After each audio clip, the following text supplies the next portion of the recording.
Hello, winos, and welcome to our scary 4th of July episode.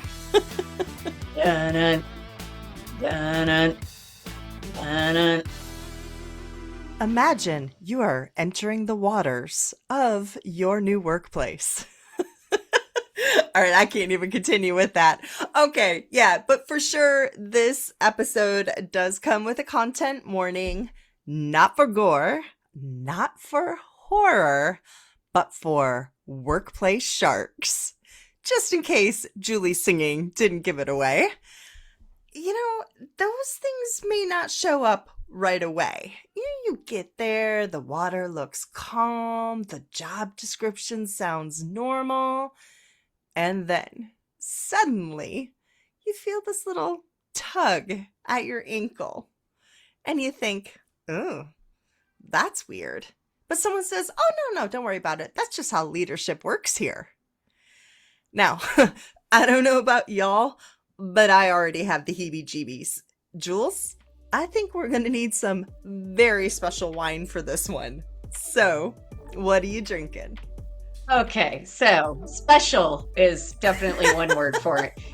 We're going to find out because I am deeply skeptical. Now, the reason and the inspiration for this episode is that Brenna found a Jaws-inspired wine at World Market. Now, since I am probably the one closest to a World Market, I went out and actually found a bottle. And it is blue. Where to go with it. So I have not opened it because I wanted to have all of this on tape. But it is blue wine. It has a bottle cap. So there you go. Now, I will give them props for the bottle design because it is hilarious and I will show it on the short pour so that you can truly see it. But Trisha, if you could see, like through the back is the Jaws. Love it. Yes, the Jaws shark. And then if you look way up at the top, there's a person swimming at the top line of where the wine goes to. And again, it's blue, so it looks like they're on the top of the water. Hilarious. It says that, so it's the 50th anniversary of Jaws, for all of you who may be wondering why on earth this is all happening. But there you go. It is called a tropical blue wine spritzer. Sip with caution. Beneath the surface, you'll find a bite of daring citrus and a smooth, refreshing finish. It is from Napa, California, so I don't know. Right. I could be surprised here, but I am scared. So let's open it up and see. Keeping with our episode, you're scared. Here we go. I can't even get the bottle top open, so that's okay. Here we go. Okay. I wish this was the short pour so people could see. I know, right? So they could see the smell, me smelling it. I don't even know. I can't even tell you. Okay. Well, okay. Here we go. Yeah, I can't even tell you what it smells like. Okay. It's a pretty color. It is a pretty color. I was really hoping to be surprised by this, but I'm going to tell you the first couple sips are not great. Oh. It tastes very chemically because it's blue. Okay. It's blue. Yeah. So anyway, we'll see what happens throughout the rest of the episode. But I don't think there are any good flavors lurking beneath the surface here. What about you, Trish? What are you Very drinking? well done. Very well done. Well, I've never been so thankful to be far away from a wine store that carries different stuff, like a Total Wine or a World Market. I went to my favorite local wine store or liquor store here in town and said, listen, we're doing this theme. I remember the Greg Norman, the golfer, was always known as the Shark. Do you have any of his wines? And it just so happens that they had a Pinot Noir. Nice. So I got the Greg Norman Pinot Noir. Again, I chose this one because he's known as the Shark. See, Jules, it even has the shark. Or the Like great it? white shark is the other thing he's called. Okay, I gotta tell the truth. I had a little bit prior to this, and I like it more now that it's been aerated. It's still Okay. not my favorite. It has a, I don't know what the flavor is at the tip of my tongue that I'm not a real fan of. I almost want to say chemically like you did, but that's not the right word. Um, but yeah, not my favorite so far, but let's see after it breathes a little bit. Okay, so thus far, neither one of us would want this to be our last drink before we were eaten by a shark. Correct. So, Julie, tell everybody what else, since Brenna found that amazing bottle, then what did you find that helped Oh, to yeah. inspire this episode? Yeah, so this today's episode was inspired by a woman on Threads who posted what was the most micromanaging policy you dealt with in the workplace. So we thought, sharks, micromanagers, a lot of similarities there. I So mean, this really? seems right. The theme, the episode just wrote itself. So hers was not being allowed to close her office door. So her experience, well, that was just the fin breaking the surface. Gonna be a lot But of fish bump. jokes. I know there's gonna be a lot of fish jokes in here, but Oh, there are, uh, yes. but there are some pretty frightening answers. And what we learned is a lot of people have been swimming with sharks as their managers for a very long time. So, you managers out there, listen up. These are all the things you do not want to do.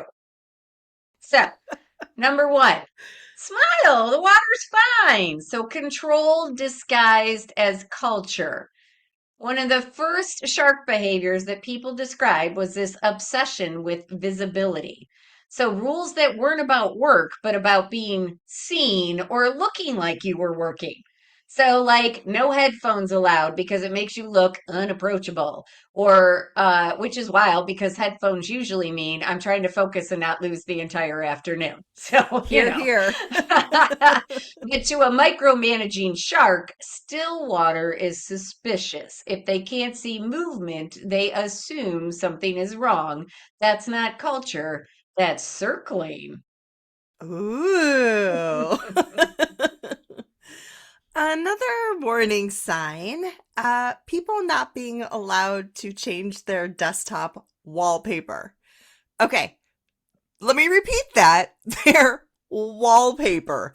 Like, a picture of your pet is gonna sink the company. Like, are you kidding me right now? Y'all, that is a shark bumping the boat. Not attacking you, just reminding you who is in control of that water.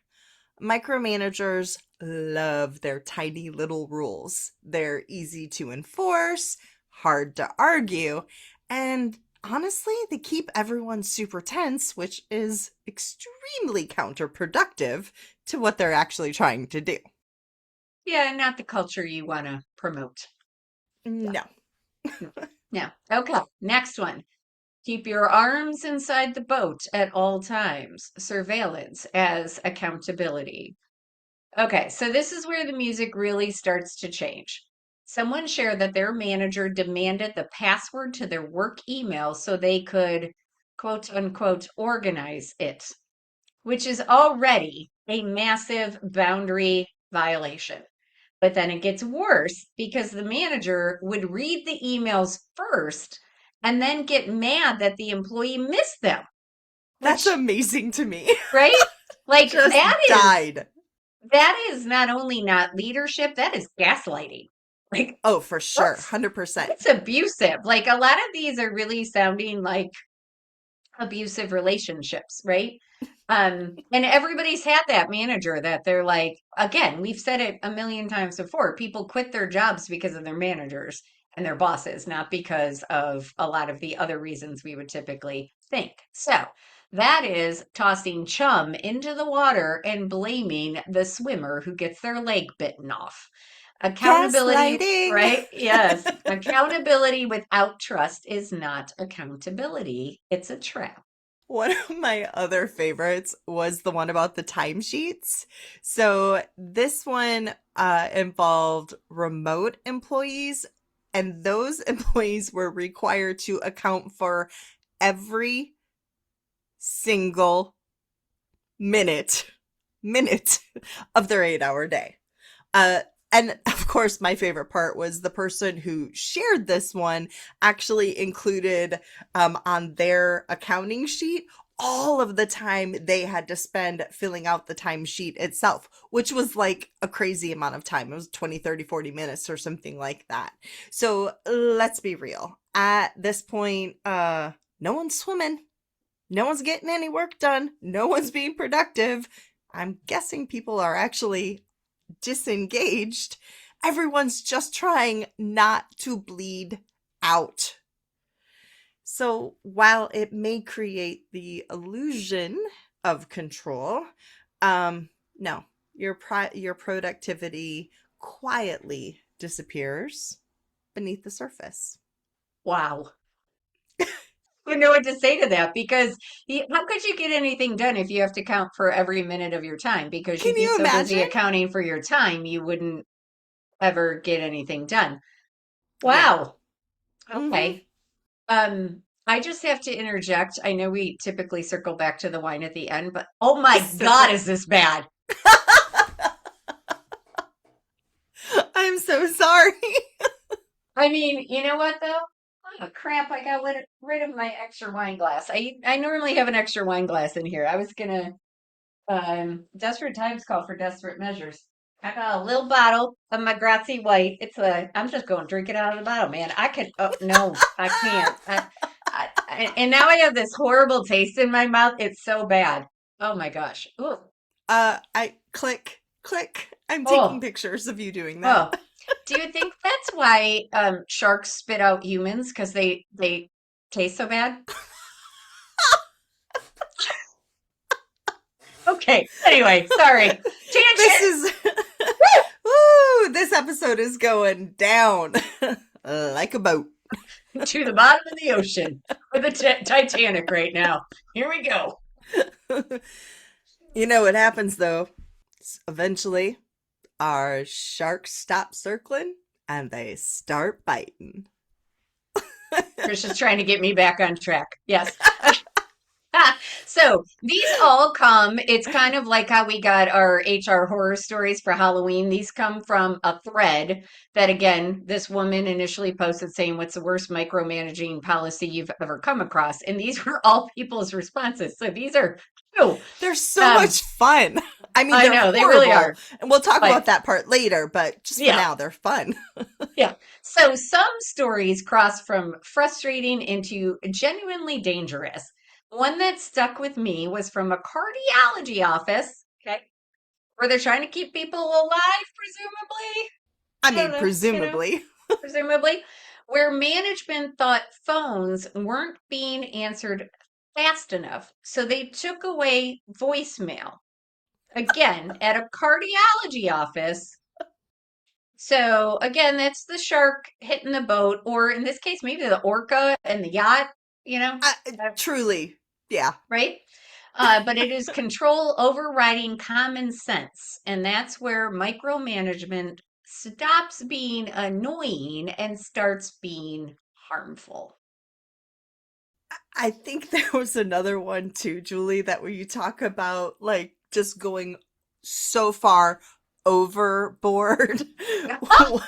Ba-dum-bum. Yes.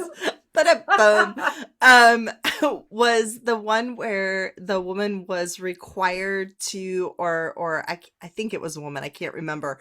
But they were required to announce bathroom breaks, not even to their manager but to someone that was outside their reporting line.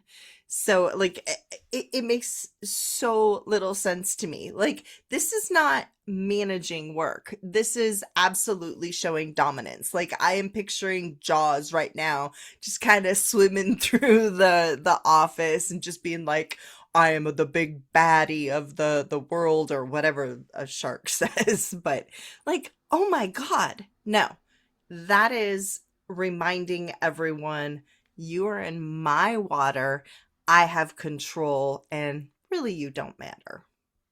Yeah, That's what I hear. it's probably also a violation of the ADA if somebody has to take bathroom breaks for a medical reason. So that's Ooh, good yeah. point. Yeah. Hmm.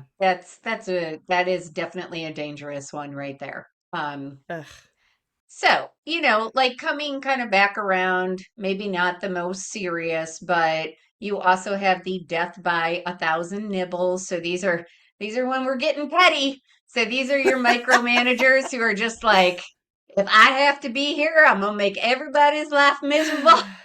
Everybody, I can literally hear the listeners like going, "Oh, yup, yup, yup," Uh-huh. and I've had one of recounting theirs. those. Uh-huh.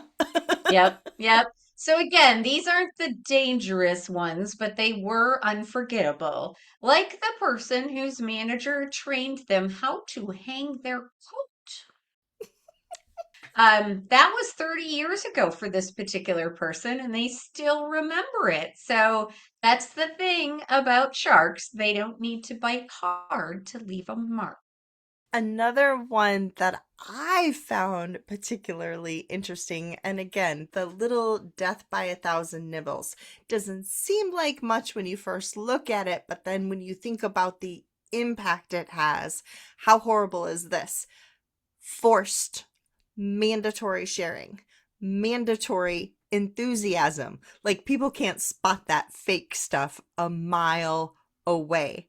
So they're basically saying, hey, put this out there for the brand, but they're not really creating a positive environment where people want to jump in the water and want to frolic and want to smile and want to share. Instead, again, and going back to your thing earlier, I feel like it's just chum in the water at this point. Yeah, you can't force people to be happy. It's like telling a woman just you should just smile more. It also reminds me of an experience I had going through a McDonald's drive-through where, on the menu it says smiles are free. And so when I ordered my meal, I at the end asked, and can I please have a smile? And I got up to the drive-through window and the guy was just like deadpan. If looks could kill, I would not still be here. Like he was so annoyed with me. It's like, it says smiles are free. Like you can't force people to be happy. So yeah, that Ouch. one's yeah, Ouch. that one's pretty bad.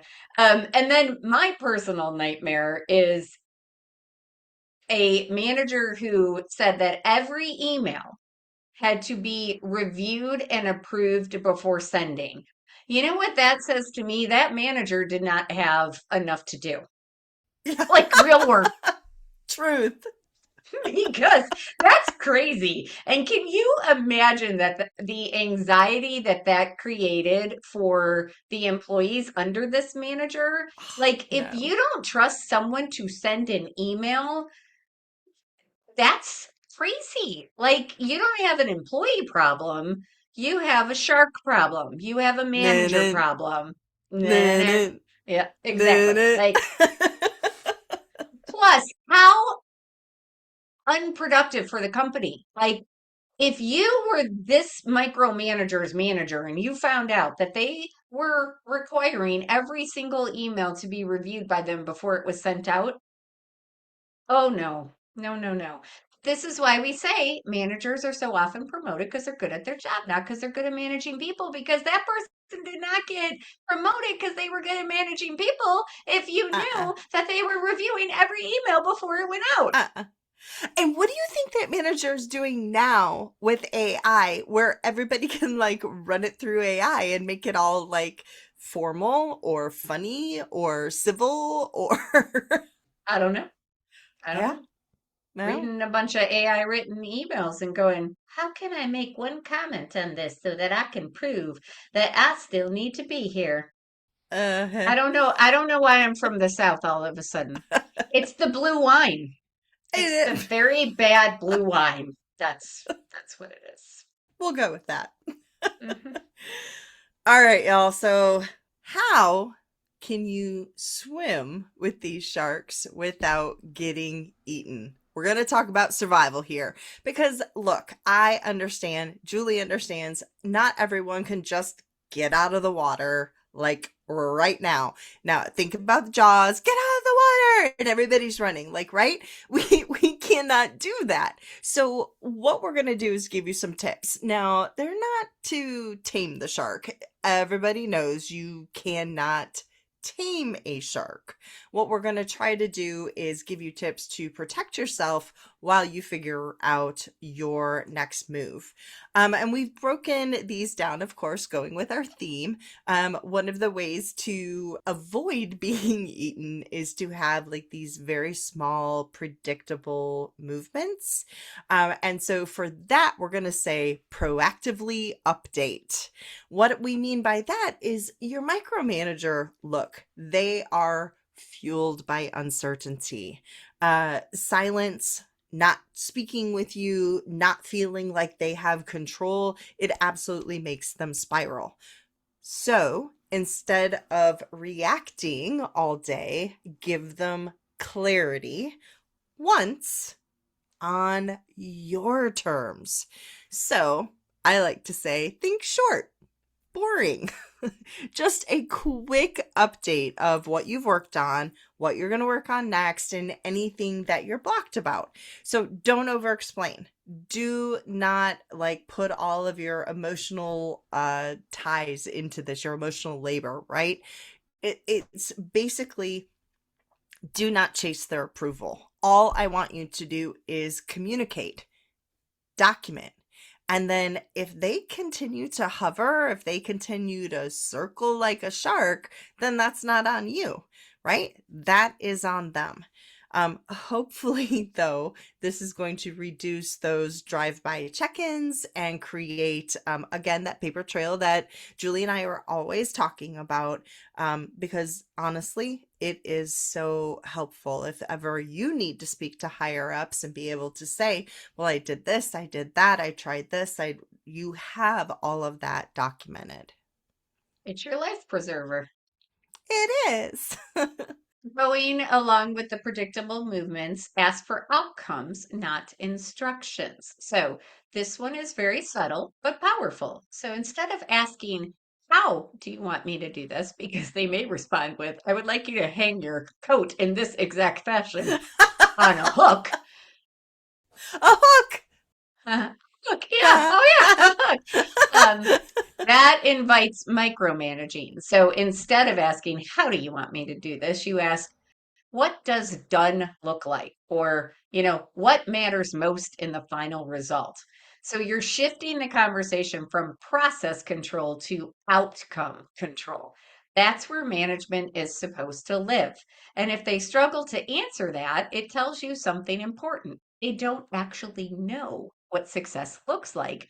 They just know that they're anxious about it. So in that case, you may want to go to their manager and ask them, what does success look like in this particular situation?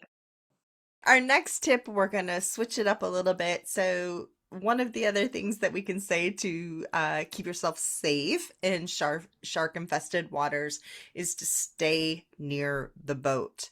So, for this one, we're going to say create scheduled check ins. So, kind of staying a little closer to them because the micromanager, honestly, it's anxiety. It pops up throughout the day. You can't contain it unless you give it a container. So find a place to put it. And what I mean by that, again, goes back to this schedule regular check-ins. 15 minutes once a week, twice a week, whatever it is. Now, how you're going to do this with them, though, is frame it as alignment. You're not seeking permission. You're not seeking approval. It kind of goes back up to the one that Julie was just talking about, right? Where we're just trying to make sure that we are in alignment with their goals. We're trying to make sure that they that they understand we're in alignment with their goals, maybe is the more important way to say that. And so what we do is seek that feedback. It has a living, breathing home, so that they're not just running up to you at any moment that feels necessary to them, unnecessary to you, of course. So you're just saying to them, like, I want to address your concerns, but I don't need to do it every single minute of every single hour of every single day. So again, we talked about this on the last episode, but a lot of this is about setting boundaries and sticking to them. So you can be very nice about it, and you can, in some ways, coddle your micromanager, but without them even realizing what you're doing. That's kind of what we're giving you here are these tips. So the next tip is to not thrash about because that only brings the shark closer. So don't internalize their seeking control. So this one matters for your mental health because we know what a toll micromanagers can take on you. If you are showing up to work and working with one of these people that we've been describing, of course you're going to be anxious. Of course you're going to be nauseous. Of course you're going to have a pit in your stomach. It feels very personal, but most of the time, it's not about you. It's about their fear, their imposter syndrome, their insecurity, their lack of clarity about their own role. So, like, if you don't know what you're supposed to be doing, chances are they don't know what they're supposed to be doing either. So they're trying to make it look like they are busy, busy, busy. And that means controlling you. So someone correcting tiny things like fonts, phrasing, your emails, organizing your files. It doesn't mean you're failing. It usually means they don't know where their job ends and yours begins. Going along with what Julie just said, we're going to continue this idea of not threshing about and calling the sharks over to us. We're going to also set those small, specific boundaries. Again, Julie just mentioned this, but I want to go a little bit further. So, you need to talk, you need to share, you need to explain to them, this micromanager, how you feel. I think a really great example is something like, well, I work faster when I can get feedback in specific at specific times, or I work faster when feedback is presented to me like X, whatever, however it works for you. Um, as soon as I have a full draft of what I'm trying to accomplish, I will loop you in. So giving them that, I hate to say it, but like fulfilling their need. You're cutting yourself a little bit, giving them that taste of blood. I don't know. That's like, but that's what it feels like here. But honestly, what you're doing is you're just kind of putting them off. You're setting those boundaries and making sure that it fits for you and what you need to get the work done. So you're defining to them, you're sharing with them how you do your best work. And honestly, that is not only reasonable, but it's healthy. Boundaries Yeah, are healthy. yes, boundaries are healthy.